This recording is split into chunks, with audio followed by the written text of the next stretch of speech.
ये गोपियां हैं कौन? वैसे तो गोपी कहते एक स्त्री की आकृति आंखों में छा जाती है कि स्त्रियां होंगी और सजातीयता उनकी जो पूरे ब्रजमंडल में जितनी होंगी सब एक होकर आई। गोनाम इंद्रियाणाम पीपीयते, जो इंद्रियों से निरंतर हरिरस को पान करे वो सब गोपी, उसमें लिंग भेद नहीं है, स्त्री हो पुरुष हो। लेकिन चूंकि वृंदावन की कथा है, कन्हैया और गोपी का संवाद है, तो गोपी कहने में आपत्ति नहीं है, स्त्री भाव रखना भी संभव है। पर मूल बात है गोपी शब्द का चिंतन यह, गो नाम इंद्रियाणाम पीपीयते, एक एक इंद्रियों से जो हरि रस का पान करे, आंख से, कान से, नासिका से, हाथ से, पैर से, सब सेवा में तल्लीन हो, ऐसा कोई भी साधक हो तो गोपी ही है।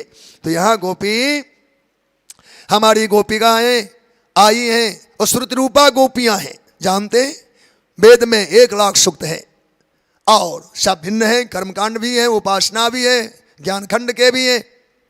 वेद मंत्रों को गाया नहीं जाता, उसमें हारमोनियम तबला नहीं बजते हैं, और स्वाध्याय क्रम से मात्रा आदि में हमारे वैदिक गण गाते हैं। प्रायः कर इनकी उपयोगिता अधिक से अधिक यज्ञों में होती है। अब इनको लगा हम रसमय कभी हों तो कब होंगे? ये वेद भगवान सब के सब सूक्तों ने ब्रज में जाकर के गोपी का अवतार ले लिया, एक एक मंत्र गोपी बन गए। तो श्रुति रूपा गोपिका पहला स्थान मिला है।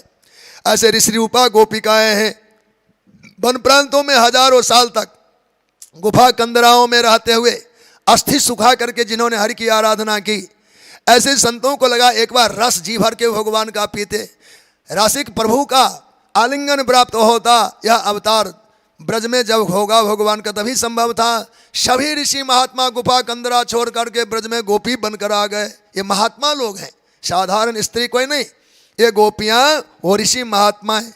फिर कहा मैथिलानी गोपिकाएं, मिथिला में भगवान विवाह में जब आए, रंग भूमि दर्शन करने के लिए भगवान जब गए तो जुबतिन द्वार झरोखन लागे।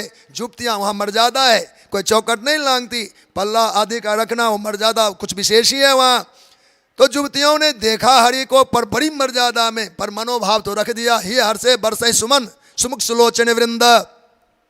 तो उन मिथिलानियों को अवसर मिला, आओ ब्रज में गोपियां बनो। वो गोपियां बन गई हैं। अयोध्या पूर्ववासिनी गोपिकाएं हैं, यहाँ सुतल लोकवासिनी गोपिका है, जालंधर पुरवासिनी गोपिका है, उर्धव बैकुंठपुर वासिनी गोपिका है, रमा बैकुंठपुर वासिनी गोपिका है, पुरंधरी गोपिका है, अजित पदवासिनी गोपिकाएं हैं, सुतल लोकवासिनी गोपिकाएं हैं, नाग कन्या गोपिकाएं हैं। गोपियों का एक एक एक जग सीता गोपिकाएं हैं।